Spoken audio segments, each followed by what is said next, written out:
Hello guys, welcome to my channel Sampa's kitchen. তো আমি আজকে করতে যাচ্ছি যে রেসিপি, তার জন্য আমি নিয়ে নিলাম একটু চিকেন, যা আমি একটু সিদ্ধ করে তারপর আমি এটাকে ঝুরি ঝুরি করে নিয়ে নিলাম। চিকেনগুলি সম্পূর্ণ বোনলেস।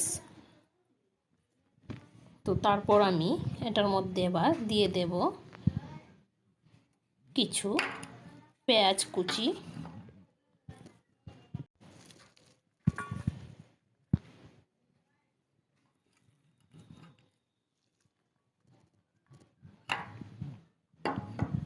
দিয়ে দেব রসুন পেস্ট, দিয়ে দিচ্ছি আদার পেস্ট, দিয়ে দেব অল্প পরিমাণ চিলি ফ্লেক্স, তারপর দিয়ে দেব কিছু ধনেপাতা কুচি,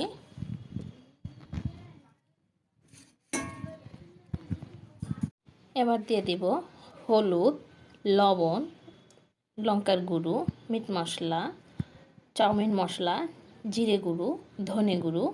তো সবগুলি আমি এবার দিয়ে দেব এটার মধ্যে। এবার দিয়ে দেব বেসন, ময়দা এবং সুজি, যা আমি প্রয়োজন মতো নিয়ে নিলাম একসঙ্গে। এবার এটা আমি দিয়ে দিচ্ছি।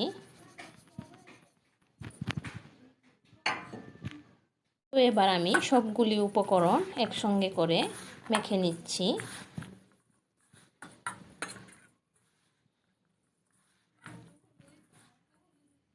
তো উপকরণগুলি আমি একসঙ্গে করে নিয়েছি। এবার এটার মধ্যে একটু জল দিয়ে আবার একটু মেখে নেব।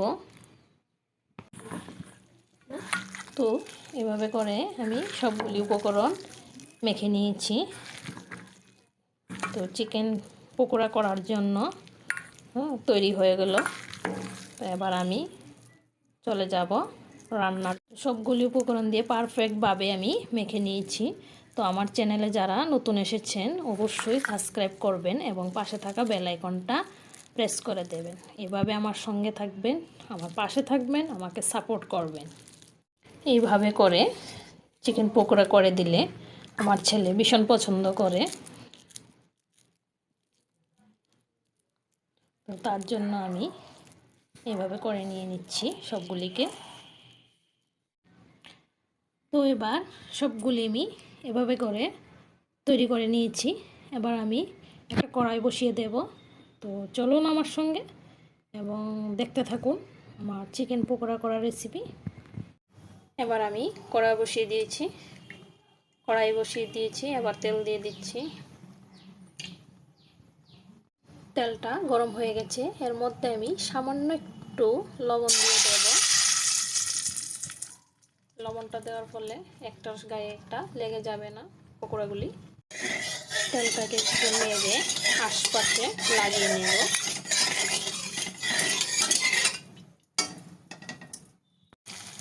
কড়াইয়ে চুলার আঁচটা কমিয়ে আমি একে একে করে সবগুলি পকোড়া দিয়ে দেবো এর মধ্যে। তো এক এক করে আমি সবগুলি দিয়ে দিলাম এবং এগুলি এক এক পিট করে আমি এগুলিকে ভেজে নেব। তো এবার একটু আঁচ বাড়িয়ে দিচ্ছি।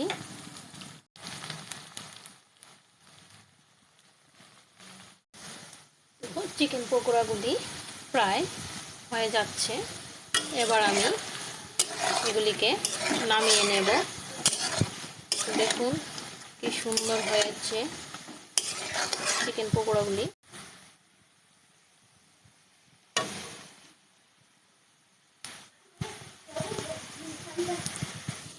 তো পকোড়াগুলি হয়ে গেছে। এবার আমি একটা প্লেটের মধ্যে টিস্যু বিছিয়ে নিয়েছি। এবার এটার মধ্যে আমি উঠিয়ে নেব।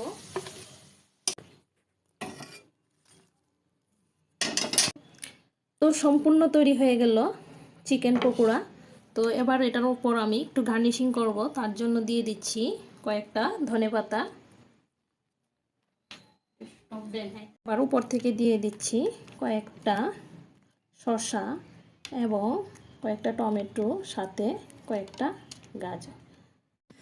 তো আমার চিকেন পকোড়াগুলি তৈরি, দেখুন কি সুন্দর, দেখতেও খুব সুন্দর হয়েছে। এবার একটা আমি ভেঙে দেখিয়ে দিচ্ছি ভিতরটা কীরকম হলো। ভিতরটাও খুব সুন্দর হয়েছে। তো থ্যাংকস ফর ওয়াচিং।